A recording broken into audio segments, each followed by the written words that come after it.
So we made it. We're over here at Streetcar Takeover in Bradenton, first event of the year. Drove down, came here, got in real early. Track officials were super awesome. Let us in really early, so we got prime parking spot. We were kind of the first ones here in the regular races. I mean, we got all the big guys that started coming in a little early and parked their trailers probably yesterday. But we're here at the track. There's the V. Nice track facility that they have here, tower, all that stuff. A couple people started showing up, but they got roll racing today. We're doing roll racing today. Sorry for the wind. Roll racing is today. 140, 150 King of the Bakery. I think we're going to put the car just in the test and tune for the roll racing today, just to check and see if the boost numbers are there. We did change out the upper pulley. We found that the upper pulley had a little bend in it, so we had to get a pulley real quick. Changed it out, then loaded the car on the trailer. No test on it at all. No idea what whether that fixed the problem that we were having with the belt squeal. It seems pretty quiet. We may have a little bit of noise coming from the accessory pulley, but for right now, I think it's just one of the accessory pulley belts. But I think we're going to do the test and tune for the roll racing to see if the boost numbers are there. If they're there, good. We know we're good to go. If they're not there, then we're going to try to scramble and see what we can find to fix whatever problem we may have before we do the dig racing and the daily driver class tomorrow. So let's see what we can get done. Alright, so we're back home. We made it. It's going to be kind of a weird video because I didn't get a chance to really video anything while we were at the track. Everything went wrong basically the whole time we were there. So the first clip you're going to see is the roll racing. We weren't going to do roll racing. Sharon has no interest in roll racing at all.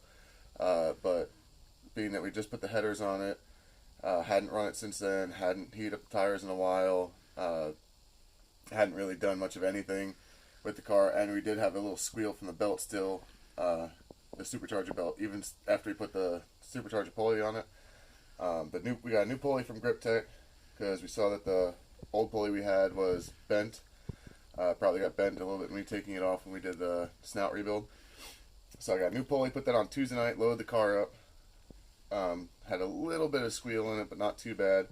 But when we started the car up at the track and pulled it off the trailer, it was squealing a lot. So I was like, what, just go out, make a pull or two, just make sure we're making the right boost so that when we start drag racing tomorrow, everything's good. But if something's not, we can fix it tonight. Well, it's a good thing I did. First video clip that you're going to see is it was just something I videoed from the side of Bradenton. Wasn't planning on putting it in a video or anything. It was just a matter of, Sharon can hear her exhaust in the supercharger one because she hadn't heard it outside the car yet. None of us had. And you'll see that the car only went 108 miles an hour in the roll racing with her foot to the floor. It was only making 7 pounds of boost. Yeah, so you're going to be right hand side of the Mustang, rotor gears here, the left hand side of the racetrack. We'll cross this right away down. With the current tune in it, current pulley size, even with the headers, it should be making at least 11 or 12 pounds. So, foot to the floor, no tire squealing, no slipping, nothing, only made 108 miles an hour. She got out of the car, said it only made 7 pounds of boost. So, had to go up and hit again. I didn't video the second hit because was more worried about the car not working than anything else. Second hit, she came out and did 107 miles an hour, I think. Still 7 or 8 pounds of boost, so we were getting a lot of belt slip. I was looking at it, and this of course is at nighttime, so it doesn't help that it's dark, and that track is very dark in that area. So we're looking at it. Had one of the guys that was next to us, he was helping pit for the new 2020 GT500, Tang Stang GT500, the orange one. He was looking at it with us. We basically were, we need a belt. Tried calling everybody at 7:30 at night. Advanced didn't have one. Ozen didn't have one. I'm thinking it's either the belt or the tensioner because everything else is brand new on it. Finally found a belt at O'Reilly's. It was half an hour away. So we ran, grabbed the belt, ran back, put the new belt on. You can see we had a Gates green belt on there, which the belt was slipping on the green belt, but we just got a regular old Gates, or I think it's a Daco or whatever it is. It's a regular old black belt. Came back, put that on the car, and Sharon goes up to make a hit. 7 or 8 pounds of boost again with only 8 psi. And I said, all right, make one more hit because maybe the belt needs to just kind of wear in a little bit. So she runs around, and again, now I'm on the phone while she's running to make her second, next to after the new belt. I'm on the phone trying to see if I can find a tensioner. I think maybe the tensioner might have gone bad, and it's just not holding enough tension on the belt. If you look, like the way the tensioner in this car works, you have the 2 hash marks here. The hash here needs to be between these 2 marks, and it, with the other belt, it was right at that lower mark there, and it would be down here if it's a problem. So it's right at that lower mark, and every once in a while it would wiggle back and forth. So I'm thinking that the spring inside might have gone bad or something. So I'm trying to find a tensioner, thinking that might be the cause of the problem. And then I see her, at the corner of my eye, I see her going. She rips through and she does 116. So that's all right. We're making progress. She gets back and she said she spun the tires on the 1-2 shift and had to get out and get back into it, but it made 12 pounds of boost. So sent her around for one more hit, so the 5th run of roll racing when she wasn't planning on doing any. And she did 122 miles an hour off of that one with 12.5 to 13 pounds of boost the whole run. So awesome. We fixed it. So now the next thing was drag racing Saturday morning. And we'll just get into the video clips I have of that. They're not the greatest videos. I was trying to get her to do the burnout. She was having some problems staging because at the tracks we're used to, Fayetteville, Z-Max, they have cones right about where the stage light bulbs are. Bradenton didn't have the cones, so she was having some problems getting all the way up and staging because she's not used to doing it without the cones. So you'll see that. Obviously got better at it with the couple passes that she was able to do on Saturday, but I'm trying to help her stay out of the way. You got people from TRC and Project Prime, and there's everybody else trying to video. So there's a ton of people all over the place. So the video qualities that we got really weren't that great. And again, because I was too busy worrying about the car and whether the car was going to actually perform to really kind of get into all that. So that's the next one you got.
All right, so that run with the Chrysler looked pretty good.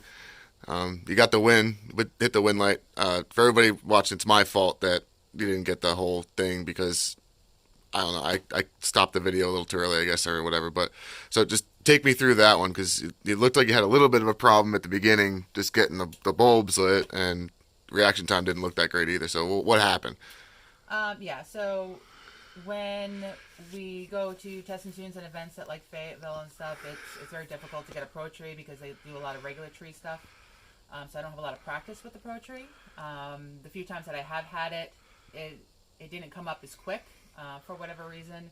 So trying to pre-stage, stage in a timely manner, and then be ready to go, the bulbs just came down a little quicker than I had hoped. So there was that. The burnout was good. The car felt good.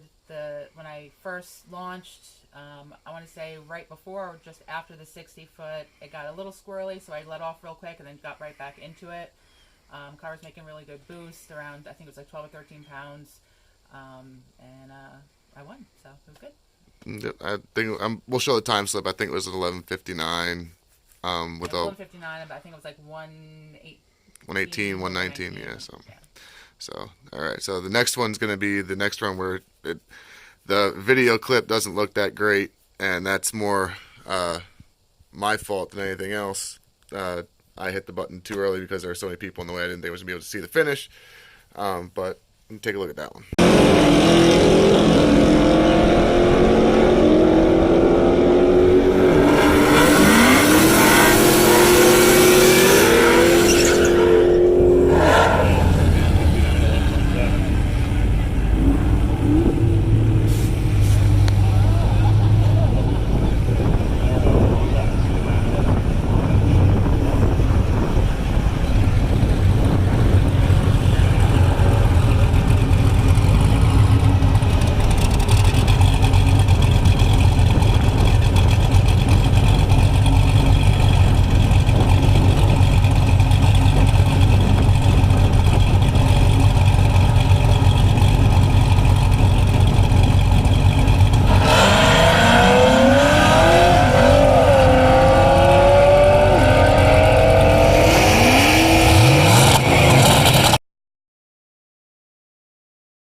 Yeah, sorry for that crappy video. That burnout was really good. Didn't catch it because there were a bunch of people to my right, and I was trying not to run them over. I was having to look where I was going and not what the camera was facing. But the burnout was really good with that one. And she did actually light the wind bulb. The Corvette took off on her. As you can see, that she hits that stage button, or the stage light, and the tree comes down right after that. And it's just not what we're used to practicing on. But yeah, that looked like an interesting race. It looked like it was going to be good when he started purging nitrous next to you. Yeah, that kind of made me a little nervous. I was like, well, at least it's only test and tune. It doesn't really count. I wasn't really expecting to do much. I was just trying to get a good hit in for the car just to make sure everything was still good for eliminations later that afternoon. Well, it looked like he got out on you pretty good, though. Yeah, he definitely treed me. Again, I wasn't, like you said, I wasn't expecting the lights to come down so quickly. But I had a really good run to the point where I had to be aware of my foot because every time I'd shift, I would be thrown back and my foot would come off the accelerator. So aside from that, it was a really good run. And right around the 1,000 foot, I actually pulled out and beat him at the very end. So I was shocked, and it was a good run.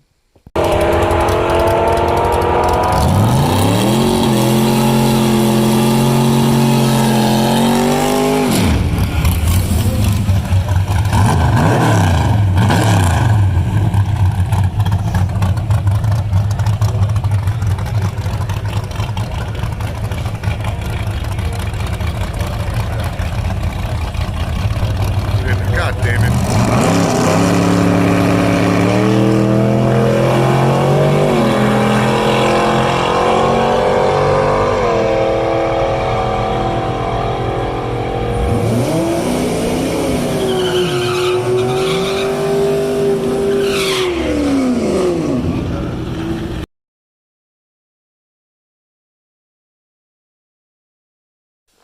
All right, so that last one was the first round of eliminations, where obviously you got eliminated. So what happened with that? So I was just kind of looking around at all the cars. I knew I was probably the slowest one in the class. So I was just going to go out there, give it my all, try my best, and just have fun with it, and just try to get a personal best at the very least. So we stage, and again, just it wasn't enough practice, I guess, for me to be ready for the light. So he definitely treed me, and I floored it.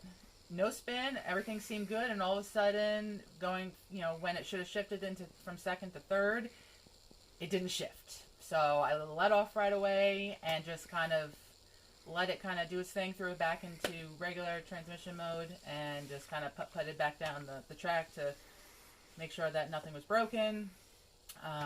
Came back around very upset. Well, not upset, more pissed, annoyed. Because even though I knew I wasn't going to win, I still wanted to have at least a good run, maybe give him a good run for his money. But came back and you of course came by and we took it for a ride just to make sure it was still shifting good and nothing was hurt and everything seems to be fine. So yeah. So just as a reminder, we've had when we were at Street Warriors and she was manually shifting, for some reason when she'd go to do a 2-3 shift with manual mode, it wouldn't shift.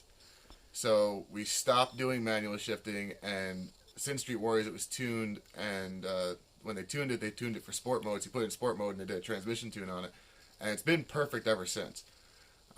So I mean, the combination of not being used to a Pro Tree, and then as soon as like when we go to Fayetteville, you stage, you light both the stage and the pre-stage and the stage bulbs. You have a second or two before they even start the regular tree. Bradenton, it's more of a professional style track, so you light that stage bulb and tree's coming down right away. You have to be ready for it, and not a lot of practice on that because, like we said, it's hard to get that. You know, Fayetteville's got so many grudge racers that they're trying to accommodate the grudge racers more than the few people that want a Pro Tree. That for them to change over every time, they have one person that comes up and says, I want a Pro Tree, and to have them change over and wait for that one person to go, it doesn't make sense for them to do it. So without a track rental, it would be very difficult to test it. But I have something in the works to try to practice doing a Pro Tree that comes down rapid fire like that.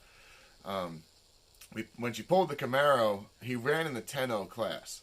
So, just real quick, he did belong in the 11-0 class, where she was.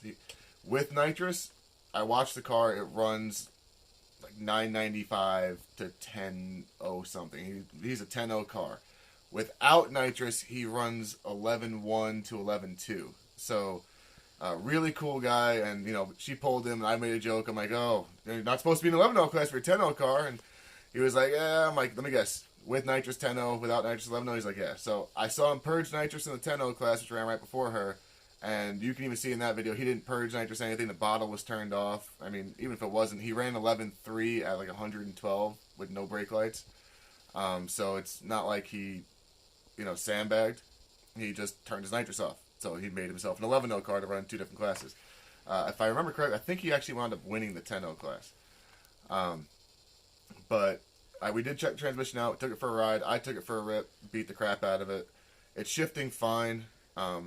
There is that electrical gremlin every once in a while, and it hasn't happened for 6 months that it's done that, but it will, for some reason, just not shift from 2 to 3. It doesn't slip, doesn't bang, doesn't slip going to any other gears, doesn't not shift. It just said, I just don't want to do it. The only thing I can think of is that we did have the charger running on the battery, and we may have overcharged it and caused the computer to go a little wonky and haywire. I don't really know, but that's kind of where we're at with it. Is that it just didn't shift 2 to 3. It does shift 2 to 3 now. We drove it. The transmission seems fine. Everything seems fine. It's just an electrical gremlin that popped up, and I don't know if there's really anything we need to worry about. We're going to take it for a test and tune. I think we're going to try to go for Sunday this week and do a test and tune and just see if there is a problem with the transmission, then we'll start working on getting a transmission for it. If there is not a problem with the transmission, just a one-off, then we'll know, okay, it was a one-off. And we're going to, keep trying, try again. We're going to try to see if we can get the guys at Fayetteville to run a Pro Tree for us a little bit better than they have been before. That's really up to them. We'll see if we can find a couple other people who might want a Pro Tree. Maybe we'll just try a stage with a bunch of people that want a Pro Tree. Be like, hey, listen, all of us want a Pro Tree, so just how about we do that? But who knows? But we did have a good time at Streetcar Takeover. The guys next to us with the Stang GT500, that guy's really cool. The guy from Palm Beach Dyno that was there, Jake, he was really cool. We were rooting for them the whole way. I know that the Evolution GT500 Mustang did wind up breaking his own record of 990 to a 980. He's got a lot of work done to it. I think he's even poured the blower. I know he's got an icebox on it. But he broke the record he's got 980. The Stang had the record at 144.2 for the fastest. But I think Evolution broke that too with a 144.8 later on in the night.